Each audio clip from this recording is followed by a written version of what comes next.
Hello everyone, मेरा नाम राघवेंद्र सिंह है और क्लास 9th के मेरे प्यारे बच्चों, आपको मैं इस सेशन में पढ़ाने वाला हूं चैप्टर 3 यानी कि एटम एंड मॉलिक्यूल का दूसरा टॉपिक। क्योंकि पहला टॉपिक तो हमने पढ़ लिया है ना। तो दूसरा टॉपिक का नाम क्या है? What is molecule. तो मॉलिक्यूल क्या होता है, ठीक है, और मॉलिक्यूलर फॉर्मूला लिखते कैसे हैं, ये सब कुछ इस सेशन में आपको पता चलेगा। तो शुरू करें अध्ययन, और इसके बाद फिर जब हम नेक्स्ट सेशन पढ़ेंगे तो उसमें हम थर्ड टॉपिक पढ़ेंगे, है ना। तो चलिए, व्हाट इज मॉलिक्यूल, मॉलिक्यूल क्या होता है, उसके बारे में तमाम जानकारी हम पढ़ना शुरू करते हैं। आइए, तो सबसे पहले जब बात आती है व्हाट इज मॉलिक्यूल, मॉलिक्यूल का हमको डिफिनीशन पता होना चाहिए, है ना। मॉलिक्यूल किसे कहेंगे? अगर मैं यहां आपको एक हाइड्रोजन का एटम यहां ये मैंने लिख दिया, ठीक है, ये हाइड्रोजन का सिंबल है और ये रिप्रेजेंट कर रहा है हाइड्रोजन के एटम को, है ना। तो क्या ये मॉलिक्यूल है? जी नहीं।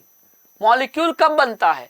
मॉलिक्यूल तब बनता है जब किसी एलिमेंट के दो या दो से अधिक एटम आपस में क्या करते हैं, बॉन्ड बनाते हैं और वो इंडिपेंडेंटली एग्जिस्ट कर सकते हैं। जी हाँ, एटम एग्जिस्ट नहीं कर सकता अकेला। एटम अकेला एग्जिस्ट नहीं कर सकता नेचर में, क्योंकि वो अनस्टेबल होता है, ठीक है। तो एटम अगर अनस्टेबल है तो वो रह नहीं पाएगा अकेला, है ना। जैसे कि इंसान हमेशा अकेले नहीं रहते, समाज में रहते हैं, है ना। आपने कभी ऐसा देखा नहीं होगा कि अकेला पहाड़ों पे पड़ा है, अकेला क्यों रहे भाई। ठीक उसी तरह एटम भी अकेले नहीं रह सकते, वो अनस्टेबल होते हैं। तो इसीलिए एलिमेंट के जो एटम्स है ना, वो दूसरे एटम्स के साथ क्या करते हैं, बॉन्ड बना लेते हैं और इंडिपेंडेंटली एग्जिस्ट कर सकते हैं। तब उन्हें हम क्या कहते हैं, मॉलिक्यूल। तो इसका मतलब मॉलिक्यूल क्या है? मॉलिक्यूल किसी भी एलिमेंट का वो सबसे छोटा पार्टिकल है जो कि इंडिपेंडेंटली एग्जिस्ट कर सकता है। वैसे तो हम पढ़ते हैं कि किसी भी एलिमेंट का सबसे छोटा पार्टिकल क्या होता है, एटम। तो फिर सर आप यहां क्यों पढ़ा रहे हो कि एलिमेंट का सबसे छोटा पार्टिकल मॉलिक्यूल होता है? मैं ये नहीं पढ़ा रहा, मैं ये बोल रहा हूं कि वैसे तो एलिमेंट का सबसे छोटा पार्टिकल, वैसे देखा जाए जो हम तक पढ़ते आए थे, जब तक इलेक्ट्रॉन प्रोटॉन की खोज नहीं हुई थी तब तक तो यही जानते थे ना कि एलिमेंट का सबसे छोटा पार्टिकल मतलब सबसे छोटा यूनिट क्या है, एटम। लेकिन एटम इंडिपेंडेंटली एग्जिस्ट नहीं कर सकता, है ना। लेकिन एटम जब आपस में बॉन्ड बना लेते हैं और बॉन्ड बनाने के बाद वो किस में बदल जाते हैं, मॉलिक्यूल बन जाते हैं। तो मॉलिक्यूल इंडिपेंडेंटली एग्जिस्ट कर सकता है। तो एलिमेंट का वो सबसे छोटा रूप जिसमें वो एग्जिस्ट कर सकता है, वही है मॉलिक्यूल। तो वही लिखा है, a molecule can be defined as the smallest particle of an element और compound that is capable of independent existence. मतलब जो एग्जिस्ट कर सकता है नेचर में, वो सबसे छोटा रूप किसी भी एलिमेंट का या किसी भी कंपाउंड का, वो सबसे छोटा रूप, सबसे छोटा फॉर्म जो एग्जिस्ट कर सकता है, उसे ही क्या कहते हैं, मॉलिक्यूल कहते हैं, है ना। And shows all the properties of that substance. मतलब कि मॉलिक्यूल वो सारी केमिकल प्रॉपर्टीज शो करता है जो कि एलिमेंट में या कंपाउंड में पाई जाती है। समझ में आया? मतलब कि आपको अगर एलिमेंट या कंपाउंड की प्रॉपर्टी चेक करनी है तो आप उस एलिमेंट या कंपाउंड के मॉलिक्यूल की प्रॉपर्टी चेक कर लो, वही एलिमेंट और कंपाउंड की भी प्रॉपर्टी होगी, है कि नहीं। समझ में आया? मतलब आपको चीनी मीठी है कि नहीं चेक करना था, तो आपने 1 चम्मच चीनी खाई, पता चल गया सारी चीनी के बारे में। ठीक उसी तरह आपको किसी भी एलिमेंट या किसी भी कंपाउंड की सारी केमिकल प्रॉपर्टी पता करना है, तो आपको सारे कंपाउंड के बारे में नहीं, बस उसके मॉलिक्यूल के बारे में पता कर लो, वही आपको केमिकल प्रॉपर्टी बता देगा, है कि नहीं। तो अब जैसे आप एग्जाम्पल यहां देख रहे हो, किसके एग्जाम्पल देख रहे हो? ये सारे एग्जाम्पल हैं मॉलिक्यूल के, है ना। जब मैं हाइड्रोजन बोलता हूं, मैं एक एग्जाम्पल से समझा रहा हूं, तब इन दोनों एग्जाम्पल पे आऊंगा। जब मैंने हाइड्रोजन बोला, ठीक है, तो ये हाइड्रोजन का एटम ये नेचर में एग्जिस्ट नहीं कर सकता। लेकिन जब मैं हाइड्रोजन गैस कहता हूं ना, तो हाइड्रोजन गैस का आपको फॉर्मूला पता है क्या, H2।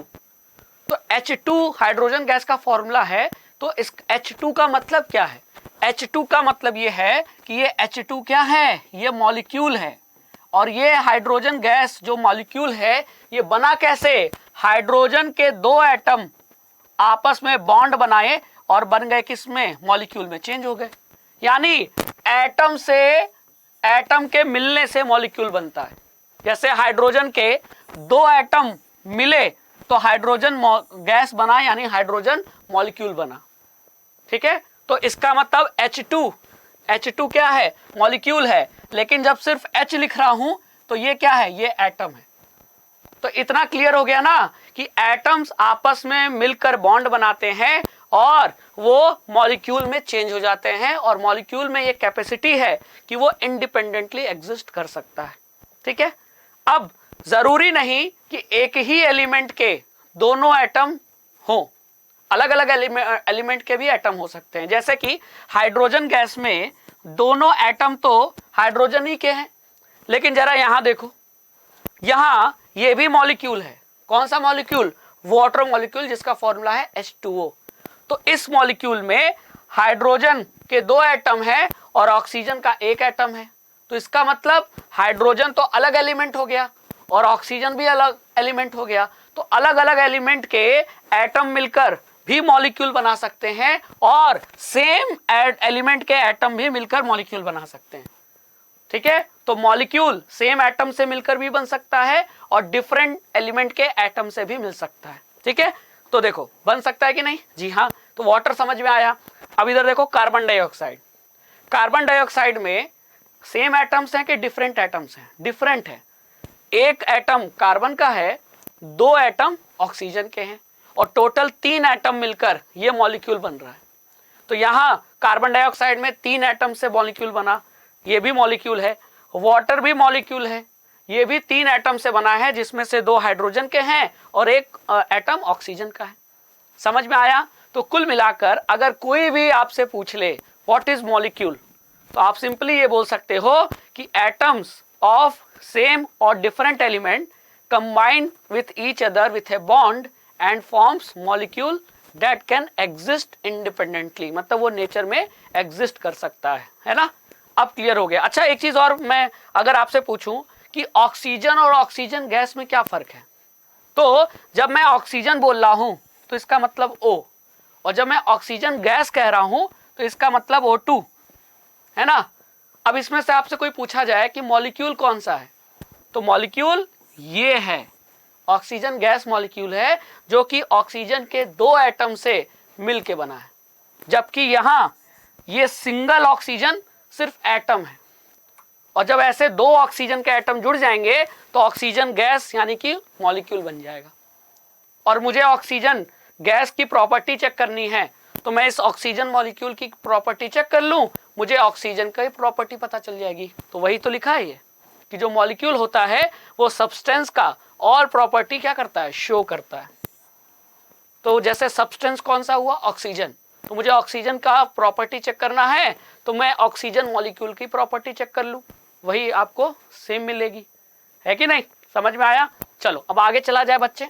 अब देखो, अब जैसा मैंने अभी एक स्टेटमेंट बोला था कि जो मॉलिक्यूल होता है वो मॉलिक्यूल सेम एलिमेंट के एटम से भी बन सकता है और डिफरेंट एलिमेंट के एटम से भी बन सकता है।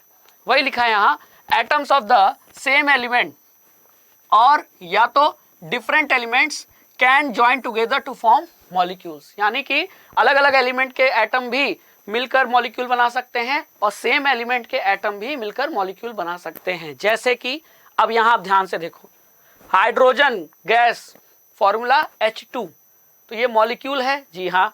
तो ये जो मॉलिक्यूल बना है वो सेम एलिमेंट के एटम से मिलकर बना है कि डिफरेंट एलिमेंट के एटम से मिलकर बना है। तो आप साफ साफ देख रहे हो कि इस मॉलिक्यूल में दोनों एटम किसके हैं, हाइड्रोजन के। इसका मतलब कि ये सेम एलिमेंट के एटम से ज्वाइन होकर बना है। ठीक है, लेकिन जैसे ही मैं यहां गया, ये क्या दिख रहा है आपको, NH3, NH3 किसको कहते हैं, एमोनिया को कहते हैं। एमोनिया गैस है ना, उसका फॉर्मूला क्या होता है, NH3। अब ये भी क्या है, ये भी मॉलिक्यूल है, लेकिन ये मॉलिक्यूल ऐसा है जिसमें एटम्स अलग अलग एलिमेंट के हैं। एक एटम नाइट्रोजन का है, बाकी 3 एटम हाइड्रोजन के हैं। तो ये भी एक मॉलिक्यूल है, लेकिन इसमें एलिमेंट्स के जो एटम है, मतलब एटम जो है वो डिफरेंट एलिमेंट के हैं। एक नाइट्रोजन और 3 हाइड्रोजन। बाकी हाइड्रोजन हो गया, ऑक्सीजन हो गया, क्लोरीन हो गया, ये सब ऐसे मॉलिक्यूल हैं, ठीक है, जो सेम एलिमेंट के एटम से मिलके बने होते हैं।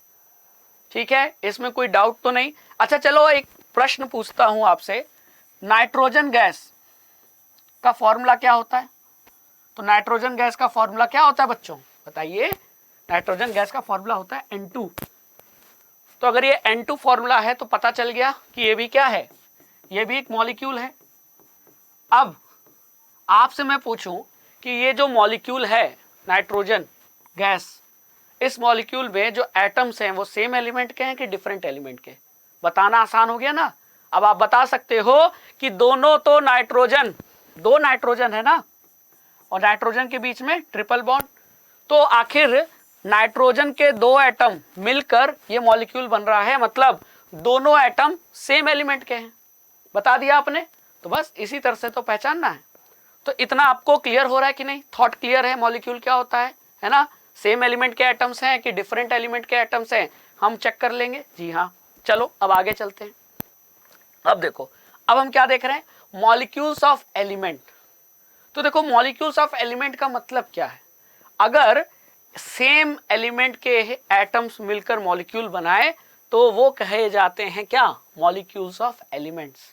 सेम एलिमेंट के एटम जैसे कि हाइड्रोजन गैस, जैसे कि ऑक्सीजन गैस, जैसे कि नाइट्रोजन गैस, ठीक है। तो मैं अगर यहाँ हाइड्रोजन, ऑक्सीजन, नाइट्रोजन लिख रहा हूं तो ये सभी मॉलिक्यूल हैं, लेकिन ये सभी मॉलिक्यूल सेम एलिमेंट के एटम से ही मिलके बने हैं। ऑक्सीजन के 2 एटम ऑक्सीजन गैस बना रहे हैं, मतलब मॉलिक्यूल बना रहे हैं। हाइड्रोजन के 2 एटम हाइड्रोजन का मॉलिक्यूल बन रहा है। नाइट्रोजन के 2 एटम नाइट्रोजन का मॉलिक्यूल बन रहा है, मतलब सेम एलिमेंट के ही एटम्स मिलकर मॉलिक्यूल बना रहे हैं। तो ऐसे मॉलिक्यूल के क्या कहे जाते हैं, मॉलिक्यूल्स ऑफ एलिमेंट्स कहे जाते हैं। समझ में आया? देखो हाइड्रोजन, ऑक्सीजन, नाइट्रोजन। अब आपको कोई डिफरेंट मतलब कोई प्रॉब्लम तो नहीं, मॉलिक्यूल्स ऑफ एलिमेंट किसको कहेंगे? तो देखो फॉर्मूला मतलब डिफिनीशन क्या है, what are molecules of element. अगर आपसे भी पूछ लिया जाए कि मॉलिक्यूल्स ऑफ एलिमेंट किसे कहते हैं, तो आपको सिंपली बोलना है कि molecules of an element are constituted, मतलब बने होते हैं कैसे, by the same type of atom. Same type of atom मतलब दोनों एटम या तीनों एटम अगर जो भी है, जैसे दोनों एटम सेम एलिमेंट के हैं, यहाँ भी दोनों एटम सेम एलिमेंट के, यहाँ भी दोनों एटम सेम एलिमेंट के, तो जो मॉलिक्यूल बना वो मॉलिक्यूल्स ऑफ एलिमेंट्स होगा। तो अब मैं आपसे एक प्रश्न पूछूं, क्वेश्चन पूछूं, तो आप उसका आंसर देना, ठीक है। व्हाट डू यू थिंक, आपको क्या लगता है, अगर मैं यहाँ कार्बन डाइऑक्साइड लिख रहा हूं तो पहला क्वेश्चन, क्या ये मॉलिक्यूल है? जी हाँ मॉलिक्यूल है। लेकिन क्या ये मॉलिक्यूल्स ऑफ एलिमेंट है? जी नहीं। क्यों? क्यों नहीं है? क्योंकि ये जो कार्बन डाइऑक्साइड गैस, ये जो मॉलिक्यूल है, इसमें सेम एटम थोड़ी है, सेम एटम नहीं है। 2 एटम ऑक्सीजन के हैं और 1 एटम किसका है, कार्बन का। तो कहने का मतलब कि डिफरेंट एलिमेंट के एटम्स हैं, जबकि यहां देखो सब एग्जांपल्स में जितने भी एटम थे सेम एलिमेंट के थे। जैसे यहाँ 2 एटम और दोनों एटम सेम एलिमेंट के, किसके, हाइड्रोजन के। यहाँ भी 2 एटम, दोनों ऑक्सीजन एलिमेंट के। यहाँ भी 2 एटम है ना, दोनों नाइट्रोजन एलिमेंट के। लेकिन यहाँ जो एटम्स हैं वो क्या है, सेम एलिमेंट के नहीं है, डिफरेंट एलिमेंट के। एक एलिमेंट है कार्बन और बाकी ऑक्सीजन। तो ऑक्सीजन के 2 एटम कार्बन के 1 एटम से मिलकर कार्बन डाइऑक्साइड मॉलिक्यूल बना रहा है। तो इसका मतलब क्या ये मॉलिक्यूल्स ऑफ एलिमेंट है? जी नहीं, ये मॉलिक्यूल ऑफ एलिमेंट नहीं है। क्लियर? लेकिन क्या मैं अगर क्लोरीन पूछूं तो क्या ये क्लोरीन मॉलिक्यूल, मतलब क्लोरीन गैस का फॉर्मूला होता है Cl2, तो क्या ये मॉलिक्यूल ऑफ एलिमेंट्स है? जी हाँ, क्योंकि दोनों एटम इस गैस में, इस मॉलिक्यूल में दोनों एटम सेम क्लोरीन एलिमेंट के। पहचानना आ गया ना? चलो आगे चलें। अब देखो, अब जो मॉलिक्यूल्स ऑफ एलिमेंट होते हैं उसमें हो सकता है कि जो मॉलिक्यूल है वो एक ही एटम का बना हो, जैसे कि इनर्ट गैस। आपने इनर्ट गैस का नाम सुना है? असक्रिय गैस, मतलब अक्रिय गैस जिसको कहा जाता है, जो सक्रियता, जो रिएक्टिविटी नहीं दिखाते। क्यों? क्योंकि इनर्ट गैस पहले से स्टेबल होते हैं। तो इनर्ट गैस के एग्जाम्पल जैसे कि हीलियम, जैसे कि आर्गन, ठीक है। तो अगर आपको हीलियम का मॉलिक्यूल का फॉर्मूला लिखना होगा तो आप क्या लिखोगे, आप जस्ट He लिखोगे, यानी कि हीलियम का जो मॉलिक्यूल है, हीलियम के एक एटम से, केवल सिंगल एटम से बना है। उसी तरह आर्गन, आर्गन का भी फॉर्मूला लिखोगे तो क्या लिखोगे, आर्गन का फॉर्मूला लिखोगे तो मॉलिक्यूल लिखोगे, मॉलिक्यूलर फॉर्मूला तो सिर्फ एक एटम से बना है। जैसे हाइड्रोजन में दो थे ना, H2, ऑक्सीजन में O2, तो वहां तो दो थे, लेकिन इनर्ट गैसेस में जो मॉलिक्यूल्स होते हैं वो सिर्फ एक एटम के बने होते हैं। इसीलिए इनको हम कह सकते हैं कि ये मोनो एटॉमिक होते हैं। क्या होते हैं, मोनो एटॉमिक। मोनो मतलब एक, और एटॉमिक मतलब एक एटम पाया जाता है, इसीलिए एटॉमिक। ठीक है, तो जितने भी इनर्ट गैसेस होती हैं वो मोनो एटॉमिक होती हैं, यानी वो मॉलिक्यूल्स तो हैं लेकिन वो कितने एटम से बनी हैं, सिर्फ एक एटम से बनी है। ठीक है, अब हीलियम गैस का मैं एग्जांपल देता हूं। यहां देखो, बैलून में हवा भर दो, अगर बैलून हवा में ऊपर जा रहा है, ऐसा बैलून होता है कि नहीं, तो इसका मतलब उसमें कौन सी गैस भरी गई है, हीलियम गैस भरी गई है ना। हीलियम गैस हल्की होने के वजह से वो बैलून को ऊपर ले जाती है, लेकिन हीलियम से तो हल्का हाइड्रोजन है, तो हाइड्रोजन क्यों नहीं भर देते गैस बैलून में। हाइड्रोजन इसलिए नहीं भरते क्योंकि हाइड्रोजन में बहुत तेजी से आग लग सकती है, तो खतरा है। ठीक है, तो हम चाहते हैं कि बैलून हवा में ऊपर भी जाए ताकि देखने में अच्छा लगे और कोई खतरा भी ना हो। तो हाइड्रोजन के बाद सबसे हल्की चीज कौन सी है, हीलियम।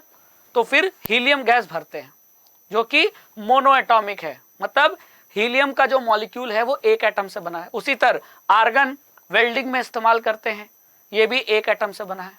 ठीक है, समझ में आया। चलिए आगे चला जाए।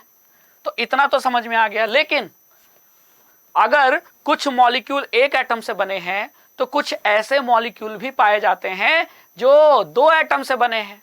और अभी आपने स्टार्टिंग में वो मॉलिक्यूल्स देखे हैं, हाइड्रोजन गैस, हाइड्रोजन दो एटम से बना है, ऑक्सीजन दो एटम से बना है, नाइट्रोजन दो एटम से बना है, क्लोरीन दो एटम से बना है। तो वो मॉलिक्यूल्स जिनमें दो एटम पाए जाते हैं तो वो क्या कहलाएंगे, मॉलिक्यूल डायटॉमिक कहलाएंगे। ठीक है, तो वही लिखा है कि in most of the non metals, for example molecule of oxygen, non metal जैसे नाइट्रोजन, ऑक्सीजन, क्लोरीन, है ना, ये सभी नॉन ही मेटल्स तो हैं। तो ऑक्सीजन कैसे बना है, ऑक्सीजन का मॉलिक्यूल ऑक्सीजन के दो एटम से मिलकर बना है, तभी ऑक्सीजन मॉलिक्यूल का फॉर्मूला क्या होता है, O2। O2 जो ऑक्सीजन गैस का फॉर्मूला है, तो ऑक्सीजन गैस मॉलिक्यूल है कि एटम है, ऑक्सीजन गैस मॉलिक्यूल है, क्योंकि इसका फॉर्मूला O2 है। इसका मतलब दो ऑक्सीजन के दो एटम मिलकर ऑक्सीजन मॉलिक्यूल बना रहे हैं। तो कुछ मॉलिक्यूल एक एटम के बने होते हैं, फॉर एग्जाम्पल हीलियम, आर्गन, और कुछ मॉलिक्यूल दो एटम के बने होते हैं, जैसे कि oxygen gas, hydrogen gas, nitrogen gas, chlorine gas. ठीक है, और कुछ ऐसे भी मॉलिक्यूल हैं जो तीन एटम से बने होते हैं। जी हाँ, जरा आप ओजोन का फॉर्मूला तो देखो, क्या लिखा है, O3। क्या लिखा है, O3। O3 का मतलब कि ओजोन मॉलिक्यूल तो है, लेकिन ये मॉलिक्यूल कितने एटम से मिलकर बना है, ऑक्सीजन के तीन एटम से मिलकर बना है। तो ये ना मोनो एटॉमिक हुआ ना डाई एटॉमिक हुआ, तीन है तो इसे क्या कहेंगे, ट्राई एटॉमिक। क्या कहेंगे, ट्राई एटॉमिक। तो ओजोन ट्राई एटॉमिक मॉलिक्यूल है, oxygen gas diatomic molecule है, नाइट्रोजन गैस भी डाई एटॉमिक मॉलिक्यूल है, लेकिन helium gas monoatomic molecule है। ठीक है, तो मॉलिक्यूल एक एटम से भी बना हो सकता है, दो से भी बना हो सकता है, तीन से भी बना हो सकता है, जैसा कि आप सामने देख पा रहे हो। ठीक है, आगे चला जाए। चलिए आगे चलते हैं। अब बात आती है एटॉमिसिटी की।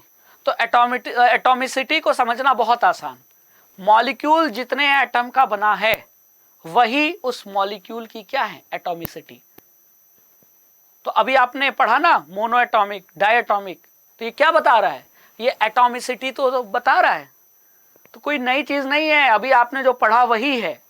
ठीक है, जैसे अगर मैं आपसे पूछूं कि नाइट्रोजन गैस की एटॉमिसिटी क्या होगी, तो नाइट्रोजन गैस का फॉर्मूला क्या है, N2। तो नाइट्रोजन गैस जो मॉलिक्यूल है ये मॉलिक्यूल कितने एटम से बना है? नाइट्रोजन के 2 एटम से, तो इसकी एटॉमिसिटी कितनी हो जाएगी? 2। ओजोन की एटॉमिसिटी, ओजोन का फॉर्मूला O3, तो ओजोन का जो मॉलिक्यूल है वो 3 एटम से मिलकर बना है, तो इसकी एटॉमिसिटी क्या हो जाएगी? 3 हो जाएगी। इसका मतलब किसी मॉलिक्यूल में जितने एटम्स प्रेजेंट होते हैं वही उस मॉलिक्यूल की क्या होती है? एटॉमिसिटी। अब चाहे 1 हो, चाहे 2 हो, चाहे 3 हो, ठीक है। The number of atoms constituting a molecule is known as its atomicity. Clear है ना? तो मॉलिक्यूल जितने एटम से मिलकर बना होता है वही उस मॉलिक्यूल की क्या कहलाती है? एटॉमिसिटी। अब एटॉमिसिटी मोनो भी हो सकता है, डाई भी हो सकता है, यानी मोनोएटॉमिक, डायटॉमिक, ट्राइटॉमिक, जैसा कि यहाँ टेबल में देख रहे हो, और इसको थोड़ा बहुत याद होना भी चाहिए, एग्जाम में पूछा जा सकता है। देख, अभी हमने पढ़ा था हीलियम और आर्गन एक एटम से बने हैं, तो एटॉमिसिटी क्या हो गई? 1। एटॉमिसिटी क्या हो गई? 1, और इससे हम कहेंगे monoatomic. Oxygen, hydrogen, nitrogen, chlorine, ये सभी क्या हैं? इनकी एटॉमिसिटी 2 होगी, है कि नहीं? 2 होगी तो ये डायटॉमिक। फॉस्फोरस टेट्राटॉमिक होता है, यानी इसकी एटॉमिसिटी क्या होती है? 4। तो फॉस्फोरस लिखेंगे ना, फॉस्फोरस मॉलिक्यूल, तो ऐसे लिखते हैं P4। फिर सल्फर, सल्फर क्या है? सल्फर पॉलीएटॉमिक है, पॉली मतलब बहुत सारे, ठीक है, तो इसकी एटॉमिसिटी बहुत ज्यादा है। क्लियर? क्लियर है कि नहीं? चलिए आगे चलते हैं और पढ़ने की कोशिश करते हैं, ठीक है। क्लियर? चलिए आगे चला जाए बच्चों। तो एटॉमिसिटी में कोई कंफ्यूजन तो नहीं? एटॉमिसिटी में कोई कंफ्यूजन तो नहीं है ना? तो अब कौन मोनोएटॉमिक है, कौन डायटॉमिक है, कौन ट्राइएटॉमिक है, कौन टेट्राएटॉमिक है, बता लोगे कि नहीं? तो डाई के बाद जैसे टेट्रा, तो बीच में ट्राई, यानी 3 वाले भी तो आने चाहिए, जैसे कि ओजोन। याद रहेगा ना? कोई कंफ्यूजन? कोई कंफ्यूजन नहीं। अब हम आगे बढ़ सकते हैं। तो एटॉमिसिटी आपको क्लियर हो गया, ठीक है। चलिए आगे चलते हैं। अब आता है मॉलिक्यूल्स ऑफ कंपाउंड। तो देखो, अभी इसके पहले हमने मॉलिक्यूल्स ऑफ एलिमेंट पढ़ा था, तो वहां क्या पढ़ा था कि अगर एक ही एलिमेंट के, सेम एलिमेंट के एटम मिलकर मॉलिक्यूल बनाए तो वो मॉलिक्यूल ऑफ एलिमेंट्स होता है। लेकिन मॉलिक्यूल ऑफ कंपाउंड का मतलब यह है कि अलग अलग एलिमेंट के एटम मिलकर जब मॉलिक्यूल बनाते हैं तो वो मॉलिक्यूल ऑफ कंपाउंड्स कहे जाते हैं, है ना। जैसे कि सिंपल है, जैसे मैंने कार्बन डाइऑक्साइड बोला, मॉलिक्यूल तो है, लेकिन इस मॉलिक्यूल में जो एटम्स हैं वो सेम एलिमेंट के नहीं हैं, अलग अलग एलिमेंट के हैं, डिफरेंट एलिमेंट के हैं। जैसे कि कार्बन और ऑक्सीजन, तो डिफरेंट हुआ कि नहीं? तो इसका मतलब ये जो मॉलिक्यूल हुआ वो मॉलिक्यूल ऑफ एलिमेंट नहीं हुआ, मॉलिक्यूल ऑफ कंपाउंड हुआ, ठीक है। तो समझ में आ गया? तो देखो वही लिखा है, एटम्स ऑफ डिफरेंट एलिमेंट्स। ये बहुत इंपॉर्टेंट लाइन है, एटम ऑफ डिफरेंट एलिमेंट। जैसा कि यहां डिफरेंट एलिमेंट कौन कौन से? ऑक्सीजन, कार्बन, अलग है ना। Join together in definite proportion, एक फिक्स्ड रेशियो में ज्वाइन करते हैं एटम ऑफ डिफरेंट एलिमेंट, और जो मॉलिक्यूल बनाते हैं उन्हें ही हम मॉलिक्यूल ऑफ कंपाउंड्स कहा जाता है, ठीक है। तो मॉलिक्यूल ऑफ एलिमेंट मतलब सेम एलिमेंट के एटम मिलकर मॉलिक्यूल बनाए तो मॉलिक्यूल ऑफ एलिमेंट्स, और अगर डिफरेंट एलिमेंट के एटम्स मिलकर मॉलिक्यूल बनाए तो वो मॉलिक्यूल्स ऑफ कंपाउंड।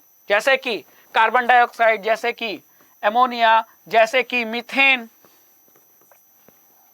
है कि नहीं? समझ में आ रहा है? तो बस, जैसे कि देखो वाटर, जैसे कि एमोनिया, जैसे कि कार्बन डाइऑक्साइड, और इन सभी में रेशियो, मास का रेशियो जो होता है वो हमेशा फिक्स होता है। ये तो हमने पहले ही पढ़ा है ना। क्लियर? तो देखो ये सभी क्या है? Ammonia, carbon dioxide, water, methane, ये सभी मॉलिक्यूल्स ऑफ कंपाउंड हैं, क्योंकि इन सभी में डिफरेंट एलिमेंट के एटम्स प्रेजेंट हैं, ठीक है। तो मॉलिक्यूल ऑफ एलिमेंट और मॉलिक्यूल ऑफ कंपाउंड्स आपको क्लियर कट पता चल गया। अब हम आगे बढ़ सकते हैं, ठीक है। चलो अब बात करते हैं व्हाट इज आयन। आयन क्या होता है? What is ion? तो देखो, जब भी नॉन मेटल और मेटल, धातु और अधातु, जब आपस में बॉन्ड बनाते हैं ना, तो वो कंपाउंड जो बनता है वो आयनिक कंपाउंड होता है, और उन आयनिक कंपाउंड में एटम की जगह आयंस देखे जाते हैं, आयंस पाए जाते हैं, एटम्स नहीं होता। ठीक है, तो इसका मतलब एक चीज दिमाग में समझ लो कि आयन की बात वहीं करेंगे जहां मेटल और नॉन मेटल करीब आएंगे। ठीक है, जैसे मैं लिख देता हूं यहां सोडियम क्लोराइड, है ना, जो हम नमक खा रहे हैं ना, उस नमक का फॉर्मूला क्या होता है, मतलब उसका नाम, केमिकल नाम सोडियम क्लोराइड होता है। अब सोडियम क्लोराइड का फॉर्मूला क्या होता है, NaCl, है ना। अब इसमें Na क्या है आप बताओ, Na मतलब सोडियम तो धातु है, मेटल है, और क्लोरीन क्या है, क्लोरीन है नॉन मेटल। तो एक मेटल दूसरे नॉन मेटल के संपर्क में आया, कांटेक्ट में आया, तो कौन सा कंपाउंड बना, आयनिक कंपाउंड बना। और इस आयनिक कंपाउंड में आपको क्या मिलेगा, आपको आयंस देखने को मिलेंगे। ठीक है, क्लियर। तो देखो, द कंपाउंड कंपोज्ड ऑफ, बने होते हैं किससे, मेटल एंड नॉन मेटल, उनमें चार्ज्ड स्पीशीज पाई जाती हैं जिन्हें हम आयंस कहते हैं। यानी कि आपको सोडियम क्लोराइड में, सोडियम क्लोराइड क्या है, एक आयनिक कंपाउंड है, ठीक है, जो किससे बना है, मेटल और नॉन मेटल से बना है ना। और ऐसे कंपाउंड में जिसमें नॉन मेटल और मेटल पाए जाते हैं, उन कंपाउंड को अगर आप बड़ा करके देखोगे ना, तो आपको उसमें चार्ज्ड स्पीशीज देखने को मिलेंगे, और उन्हीं चार्ज्ड स्पीशीज को आयंस कहते हैं। जैसे कि अगर आप NaCl को देखोगे ना, तो इसमें Na+ और Cl- मिलेगा, बहुत सारे सोडियम प्लस और बहुत सारे क्लोरीन माइनस आपको देखने को मिलेंगे। तो यही जो चार्ज स्पीशीज हैं, इन्हीं को कहते हैं क्या, आयंस। तो एटम से आयंस बनता है, कैसे बनता है मैं बता रहा हूं। लेकिन जो आयंस होते हैं, अब आप देखो दो प्रकार के हैं। कुछ आयंस पे पॉजिटिव चार्ज होता है, और ऐसे आयंस को हम क्या कहते हैं, कैटायन, जिन पे पॉजिटिव चार्ज होता है। और ऐसे आयंस जिनमें निगेटिव चार्ज होता है, उन्हें एनायन कहते हैं। ठीक है, तो हमको सबसे पहली बात ये पता होना चाहिए कि ये जो आपको आयंस दिख रहे हैं ना, सोडियम आयन, क्लोराइड आयन, ये आयंस किस कंपाउंड में देखने को मिलेंगे, आयनिक कंपाउंड में। और आयनिक कंपाउंड की पहचान क्या है, आयनिक कंपाउंड की पहचान ये है कि वो बने होते हैं मेटल और नॉन मेटल से। ठीक है, जैसे अगर मैं आपसे कहूं कि बताओ CH4 methane, methane ionic compound है, जी नहीं। क्यों, क्योंकि कार्बन नॉन मेटल है, और हाइड्रोजन मेटल और नॉन मेटल दोनों की प्रॉपर्टी शो करता है, तो उसको हम क्लियर कट हाइड्रोजन को मेटल नहीं कह सकते। तो इसीलिए वहां आपको आयंस देखने को नहीं मिलेंगे।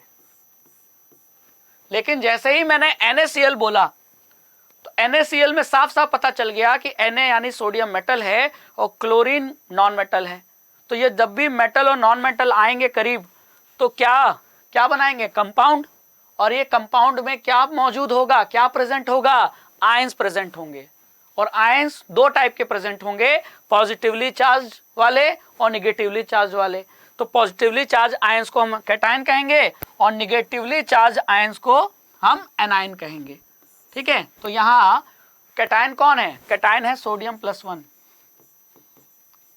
और एनायन कौन है, निगेटिव चार्ज वाला क्लोराइड आयन, वो एनायन है। ठीक है, तो ये एनायन बनते कैसे हैं, मतलब ये एनायन कैटायन बनते कैसे हैं, आयंस का फॉर्मेशन कैसे होता है। आयंस का फॉर्मेशन होता है एटम से। ठीक है, और एटम हमेशा न्यूट्रल होता है। न्यूट्रल का मतलब कि जितने प्रोटॉन उतने इलेक्ट्रॉन, तो जितना पॉजिटिव चार्ज उतना निगेटिव चार्ज, +10 -10 दोनों को जोड़ो कितना आएगा, 0। 0 मतलब न्यूट्रल। तो एटम हमेशा न्यूट्रल होता है। लेकिन अपने आप को स्टेबल करने के लिए, अपने आप को स्टेबल करने के लिए जो मेटल का जो एटम होता है, जैसे सोडियम मेटल है, सोडियम मेटल का जो एटम होगा, वो अपने आप को स्टेबल करने के लिए वो इलेक्ट्रॉन लूज करता है। तो इलेक्ट्रॉन लूज करेगा, तो आप ही बताओ 10 + 10 और -10, तो ये बैलेंस बराबर था, चार्ज का बैलेंस बराबर था। लेकिन अगर सोडियम मेटल है और इस सोडियम मेटल का जो एटम है वो एक इलेक्ट्रॉन लूज कर देगा, तो इलेक्ट्रॉन लूज करने के वजह से दे दिया, दान ले जाओ, तो अगर आपके पास कुछ है और वो दे दो तो आपके पास वो चीज कम हो जाएगी ना। तो इलेक्ट्रॉन देने की वजह से इलेक्ट्रॉन कम हो गया, कितना दिया, एक इलेक्ट्रॉन कम दिया, तो एक इलेक्ट्रॉन दान दे दिया तो एक माइनस चार्ज भी कम हो जाएगा, तो -10 से -9 हो जाएगा। लेकिन पॉजिटिव चार्ज तो वही रहेगा, क्योंकि पॉजिटिव चार्ज तो प्रोटॉन पे डिपेंड करता है।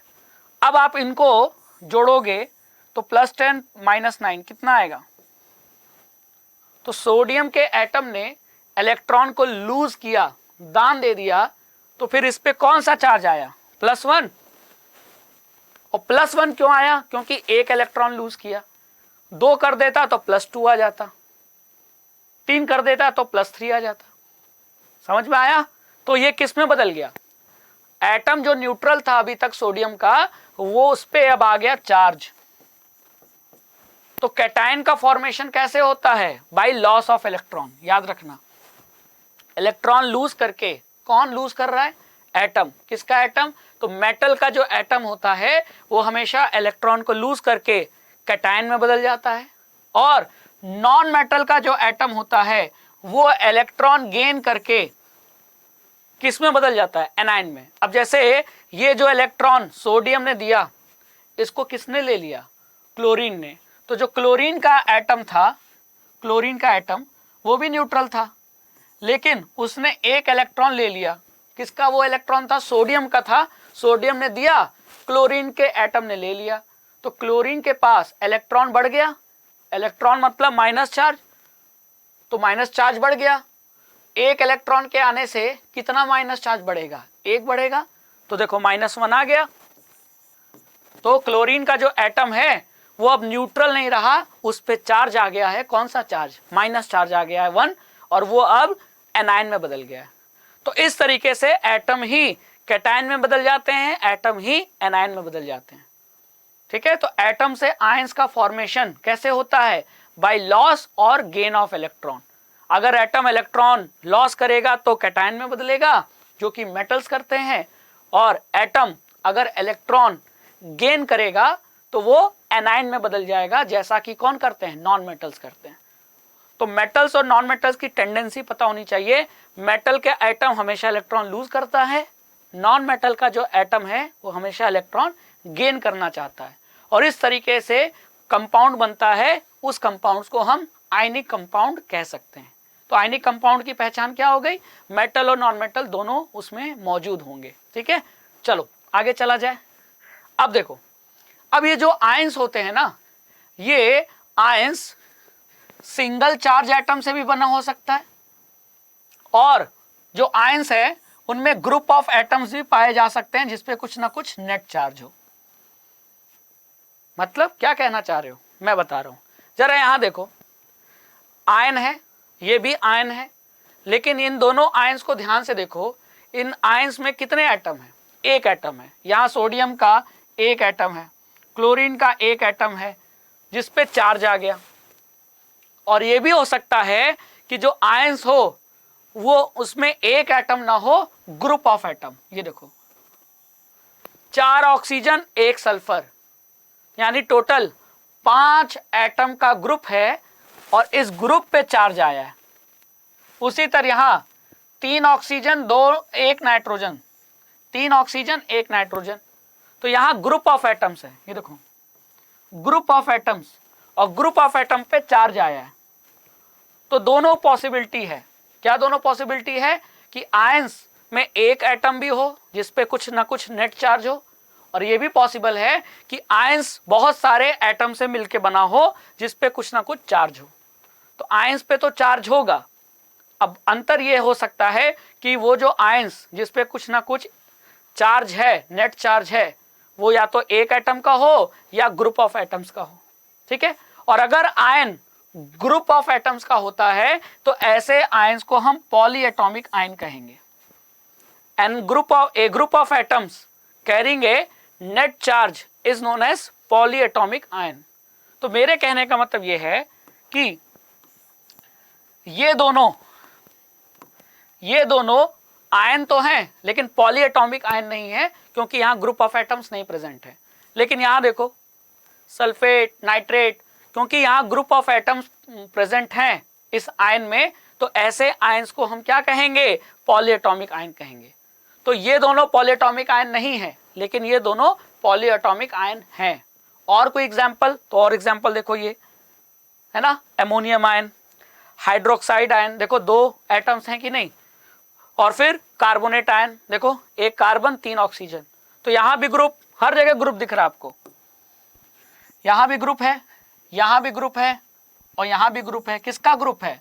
एटम्स का ग्रुप है, जिसपे कुछ ना कुछ चार्ज है। इस पे +1, इस पे -1, इस पे -2। और ऐसे एटम, ऐसे आयंस को हम पॉलीएटॉमिक आयंस कह सकते हैं। तो जैसे ये अमोनियम कहलाएगा, OH- हाइड्रोक्साइड कहलाता है, CO3-2 कार्बोनेट कहलाता है, SO4-2 सल्फेट आयन कहलाता है। ठीक है, ये NO3-1 नाइट्रेट आयन कहलाता है। तो ये sulphate, nitrate, carbonate, hydroxide, ammonium, ये सभी पॉलीएटॉमिक आयन है। क्लियर हुआ? चलिए, क्लियर है ना? तो आगे चला जाए। अब ये टेबल बहुत इंपॉर्टेंट है। आयंस और आयंस पे चार्ज कितना होता है, ये इस टेबल से आपको दिख रहा है। ठीक है, तो ये टेबल याद करना बहुत जरूरी है, क्योंकि इसी टेबल के आधार पर आपको आयनिक कंपाउंड का फॉर्मूला लिखने आ सकता है। अगर ये याद नहीं कि किस आयंस पे कितना चार्ज होता है, तो आप लिख नहीं पाओगे फॉर्मूला। जैसे हमको याद करना पड़ेगा, जैसे सोडियम पे +1 है, तो इसका मतलब सोडियम पे +1 है, तो सोडियम आयंस पे +1 चार्ज होता है, ये याद होना चाहिए, है ना। पोटेशियम पे +1, सिल्वर पे +1, कॉपर पे +1, मैग्नीशियम पे +2, कैल्शियम पे +2, है ना। ऑक्साइड पे -2, हाइड्राइड पे -1, क्लोराइड पे Cl-1। ठीक है, मतलब -1 चार्ज होता है। तो ये चार्ज कितना होता है? +1, +2, +3, -1, -2, -3, कितना होता है ये याद होना चाहिए। किस आयन पे कितना चार्ज होता है, ये बिना याद किए आप फॉर्मूला नहीं लिख सकते आयनिक कंपाउंड का। ठीक है, फिर इस तरफ एकदम राइट साइड आपको क्या दिख रहा है? Polyatomic ions. और अभी बताया था ऐसे आयंस जिसमें एटम्स का ग्रुप प्रेजेंट हो और उस एटम के ग्रुप पे कुछ ना कुछ चार्ज होता है, तो ऐसे आयंस को पॉलीएटॉमिक आयंस कहते हैं। जैसे अभी पढ़ाया था, देखो एमोनियम आयन NH4+1, तो इसका मतलब आपको एमोनियम नाम आ गया, तो इसका मतलब कि NH4+1 है।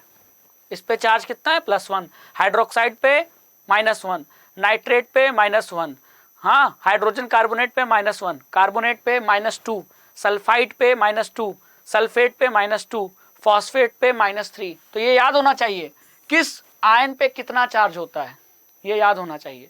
बिना इसके आपको फॉर्मूला लिखने नहीं आएगा। और अभी मैं आगे आपको फॉर्मूला लिखने सिखाऊंगा, तो उसमें ये टेबल का यूज होगा। तो ये टेबल बहुत इंपॉर्टेंट टेबल है, तो इसको मैं 5 स्टार्स मार्क कर देता हूं। मतलब ये टेबल आपको दूसरे फॉर्मूले लिखने में मदद करेगा। ठीक है, अभी मैं बताऊंगा। ठीक है, चलो आगे चलते हैं। अब आया ना राइटिंग केमिकल फॉर्मूला, तो ये केमिकल फॉर्मूला लिखने में हमको इस टेबल की मदद चाहिए। ठीक है, अब केमिकल फॉर्मूला लिखते कैसे हैं किसी भी आयनिक कंपाउंड का? ठीक है, अब जैसे आयनिक कंपाउंड, जैसे आपको KCl हो गया, NaCl हो गया, है ना, ये देखने से क्या लग रहा है? Metal non metal ionic compound है।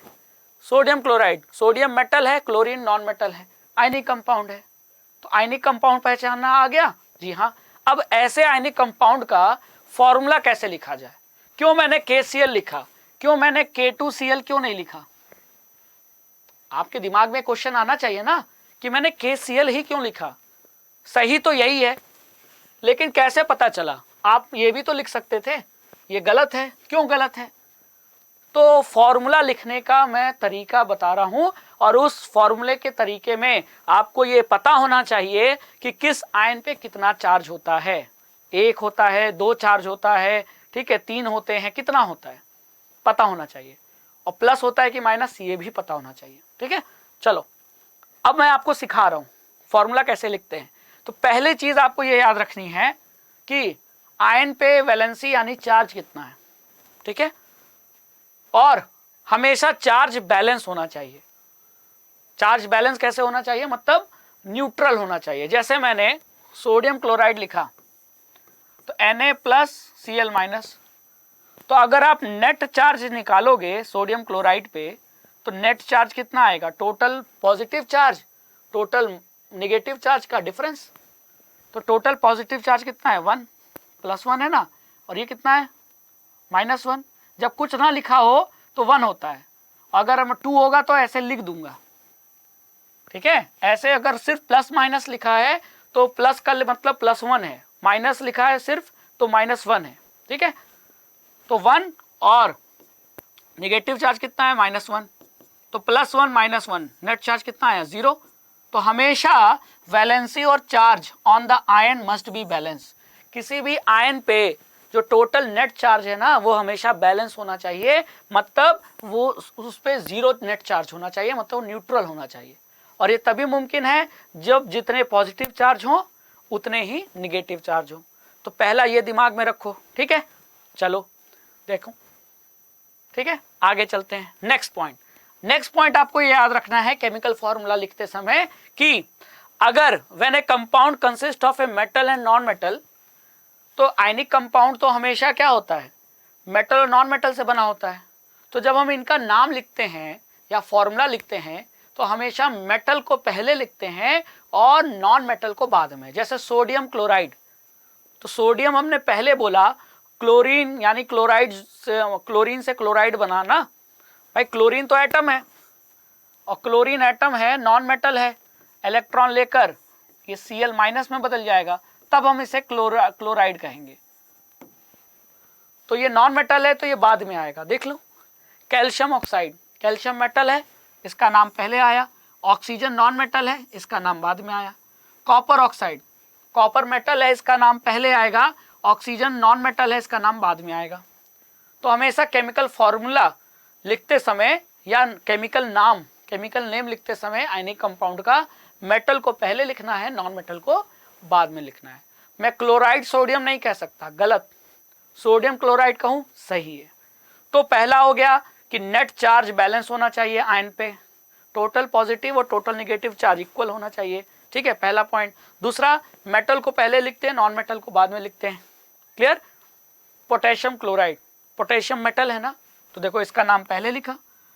क्लोरीन नॉन मेटल है, इसका नाम बाद में लिखा, ठीक है। और तीसरा है compound formed with polyatomic ions. अभी मैंने बताया था ऐसे आयंस जिसमें ग्रुप ऑफ एटम्स से चार्ज हो, है ना, उसे हम पॉलीएटॉमिक आयंस कहेंगे। और अगर कंपाउंड पॉलीएटॉमिक आयन से बना है तो पॉलीएटॉमिक आयंस की जो नंबर है, संख्या, कि पॉलीएटॉमिक आयन 1 है कि 2 है कि 5 है, ये नंबर ब्रैकेट में लिखना पड़ेगा। तो कहां लिखेंगे, ब्रैकेट के बाहर, ठीक है। जैसे कि अभी आपको बता रहा हूं, मैग्नीशियम हाइड्रोक्साइड, ठीक है। अब मैं आपसे कहूं कि इसमें जरा बताओ कि कैटायन कौन है, तो कैटायन वो होता है जिस पे पॉजिटिव चार्ज हो, ऐसा आयन। तो इसमें पॉजिटिव चार्ज किस पे है, मैग्नीशियम पे, कितना, +2, तो ये कैटायन है। और एनायन की बात करूं तो एनायन क्या है, OH-, ठीक है। अब देखो नेट चार्ज बैलेंस होना चाहिए ना, तो इधर +2 है तो माइनस में भी कितना होना चाहिए, माइनस में भी 2 होना चाहिए। लेकिन OH पे तो -1 होता है, तो कितने OH की जरूरत पड़ेगी बैलेंस करने के लिए, 2, तो मैंने 2 ले लिया। अब आप ये देखो, ये OH- अभी क्या बताया था, याद करो कुछ देर पहले, ये देखो OH- हाइड्रोक्साइड आयन जो पॉलीएटॉमिक आयन है, और ये जो पॉलीएटॉमिक आयन है, ठीक है, इसकी कितनी संख्या है, मैग्नीशियम हाइड्रोक्साइड में ये कितना मौजूद है, 2 है। तो ये 2 कहां लिखेंगे, तो इसके ब्रैकेट लगाकर इसके बाहर लिखेंगे। तो वही लिखा है कि अगर कंपाउंड फॉर्म्ड है, किससे बना है, पॉलीएटॉमिक आयन से, तो the number of ions present in the compound is indicated by enclosing the formula of ion in a bracket and writing the number of ions outside the bracket। तो polyatomic ion अगर present है तो polyatomic ion का जो भी मतलब formula है वो फॉर्मूला लिखकर उसके दोनों तरफ ब्रैकेट लगाओ और ब्रैकेट के बाहर उस पॉली एटॉमिक आयंस की नंबर यानी संख्या बताओ। ठीक है, तो मैंने संख्या बाहर बताई ब्रैकेट के बाहर। ठीक है, क्लियर, समझ में आया? चलिए अब आगे चलें, अब आगे चला जाए। चलिए, क्लियर, ये तीन चीजें याद रखना पड़ेगा आपको, तब आपको जाकर किसी भी आयनिक कंपाउंड का मॉलिक्यूलर फॉर्मूला आप मतलब लिख सकते हो, बना सकते हो। ठीक है, ये तीन कंसेप्ट याद हो गए। चार्ज बैलेंस होना चाहिए, है ना। दूसरा चीज मेटल का नाम पहले और नॉन मेटल का नाम बाद में। और तीसरी चीज क्या है कि अगर कंपाउंड में पॉलीएटॉमिक आयन प्रेजेंट है तो पॉलीएटॉमिक आयन का जो नंबर है वो उसके आयन के फॉर्मूला के ब्रैकेट के बाहर लिखना होगा। एक है कि दो है, एक तो लिखने की जरूरत नहीं, 2 3 4 है तो वो ब्रैकेट के बाहर लिखोगे, ब्रैकेट के अंदर नहीं। ठीक है, समझ में आया? देखो ये तो आपका सिंपल है, पोटेशियम हाइड्रोक्साइड। ठीक है, अब ये देखो पॉलीएटॉमिक आयन है ना, हाइड्रोक्साइड क्या है? पॉलीएटॉमिक। लेकिन यहां क्योंकि इसकी 1 संख्या है तो 1 होता है तो ब्रैकेट की जरूरत नहीं रहती। लेकिन यहां देखो 2 है, OH माइनस कितने हैं? 2 हैं। तो जब एक से ज्यादा होगा नंबर तो ब्रैकेट लगाकर नंबर लिखना पड़ेगा। 2 हो, 3 हो, 4 हो, 5 हो, 6 हो, नंबर लिखना पड़ेगा, है ना। क्लियर हो गया? चलो, तो जब क्लियर हो गया तो अब हम कुछ फॉर्मूला देख लेते हैं कंपाउंड्स का, कैसे लिखा जाता है। ठीक है, अब मैं आपको बता रहा हूं कि हम किसी भी कंपाउंड का फॉर्मूला कैसे लिख सकते हैं। तो आपको रूल पढ़ा दिया। अब जब आपको रूल पता है तो अब हमको याद कीजिए, वो टेबल भी याद होना चाहिए, है ना, जिसपे आयंस पे कितना चार्ज होता है वो टेबल भी याद होना चाहिए, तब आप किसी भी कंपाउंड का, आयनिक कंपाउंड का फॉर्मूला लिख सकते हो। ठीक है, जैसे कि यहां आपको क्या दिख रहा है? Hydrogen chloride. ठीक है, अब हाइड्रोजन क्लोराइड का आपको फॉर्मूला लिखना है तो कैसे लिखोगे? तो हाइड्रोजन की वैलेंसी क्या होती है? हाइड्रोजन की वैलेंसी होती है 1। तो आप पहले क्या करो, हाइड्रोजन क्लोराइड में हाइड्रोजन और क्लोरीन दो चीजें दिख रही हैं तो दोनों लिख लो इस तरीके से। फिर अब ये याद होना चाहिए कि हाइड्रोजन और क्लोरीन की वैलेंसी कितनी होती है। तो हाइड्रोजन की होती है 1 और क्लोरीन की भी होती है 1। अब जो भी वैलेंसी है उसको क्रॉस मल्टीप्लाई कर दो। तो इधर 1 मल्टीप्लाई हुआ तो 1 आ गया, इधर भी 1 मल्टीप्लाई हुआ 1 आ गया, तो ये बन गया HCl और आपका आंसर आ गया हाइड्रोजन क्लोराइड का फॉर्मूला क्या? HCl। तो इस तरीके से फॉर्मूला लिख लोगे तो मैटर क्या करता है कि आपको वैलेंसी याद है कि नहीं। वैलेंसी कह लो या चार्ज कह लो, ये जब तक याद नहीं होगा तब तक आप फॉर्मूला नहीं लिख सकोगे। ठीक है, आइए कुछ और फॉर्मूले भी देखते हैं। हाइड्रोजन सल्फाइड, तो अब मुझे हाइड्रोजन सल्फाइड लिखना है फॉर्मूला इसका, तो मैं कैसे लिखूंगा? मुझे नहीं पता। ठीक है, तो मैं इतना तो पता चल गया ना नाम पढ़ने के बाद कि अच्छा एक हाइड्रोजन है और सल्फाइड तो सल्फर है। अब हाइड्रोजन की वैलेंसी कितनी होती है ये याद होना चाहिए, तो हाइड्रोजन की वैलेंसी उसके नीचे लिख दो। सल्फर की वैलेंसी कितनी होती है? सल्फर की वैलेंसी 2 होती है, ये उसके नीचे लिख दो और फिर दोनों को क्रॉस मल्टीप्लाई कर दो। तो हाइड्रोजन के साथ क्या मल्टीप्लाई हो रहा है? 2, तो हाइड्रोजन के साथ 2 आएगा। सल्फर के साथ क्या मल्टीप्लाई हो रहा है? 1, तो इसके साथ 1 आएगा। तो फॉर्मूला क्या बन गया? H2S। तो वैलेंसी याद होनी चाहिए, तो नाम लिखकर वैलेंसी को नीचे लिखकर फिर मल्टीप्लाई कर दो, आराम से फॉर्मूला आ जाएगा। ठीक है, चलो नेक्स्ट देखो, फॉर्मूला ऑफ सोडियम नाइट्रेट। अब सोडियम, तो मैंने यहां सोडियम लिख दिया। नाइट्रेट, याद करो नाइट्रेट एक पॉलीएटॉमिक आयन है और इसका फॉर्मूला क्या होता है? NO3-1 होता है कि नहीं। अब हमको पता होना चाहिए चार्ज, तो सोडियम पे चार्ज कितना होता है? हमेशा +1 होता है, और नाइट्रेट पे कितना होता है? -1। लिख दिया।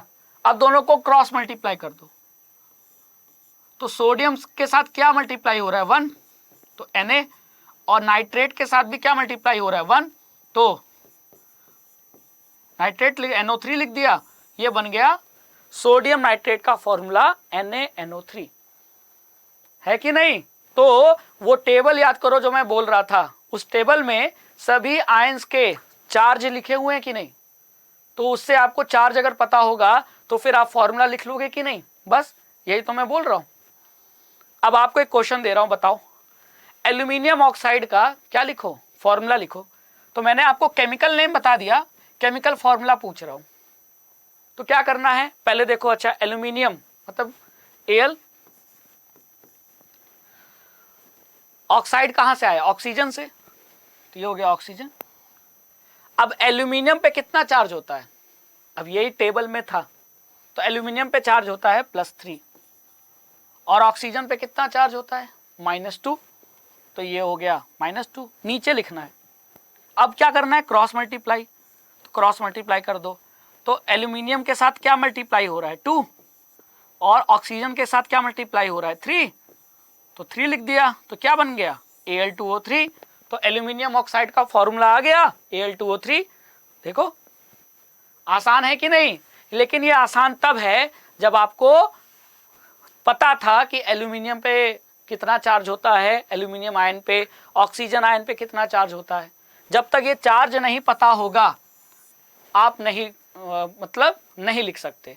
और ये चार्ज पता करने का तरीका जो टेबल आपको अभी दिखाया था, उस टेबल को याद करना है, ठीक है। और जितने ज़्यादा ये क्वेश्चन प्रैक्टिस करोगे उतना ज़्यादा आपको याद रहेगा।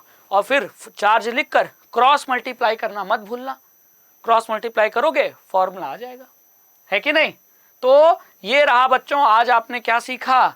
इस सेशन में आपने मॉलिक्यूल क्या होता है, ठीक है, ये सीखा। आयंस क्या होते हैं, कितने टाइप के होते हैं, और उन कंपाउंड्स का फॉर्मूला कैसे लिखा जाता है। तो थैंक यू सो मच इस सेशन से जुड़ने के लिए और इस सेशन में मॉलिक्यूल के बारे में अपना ज्ञान बढ़ाने के लिए। तो लाइक, कमेंट और सब्सक्राइब करते रहिए, इसी तरह हमारे साथ पढ़ते रहिए। Thank you so much.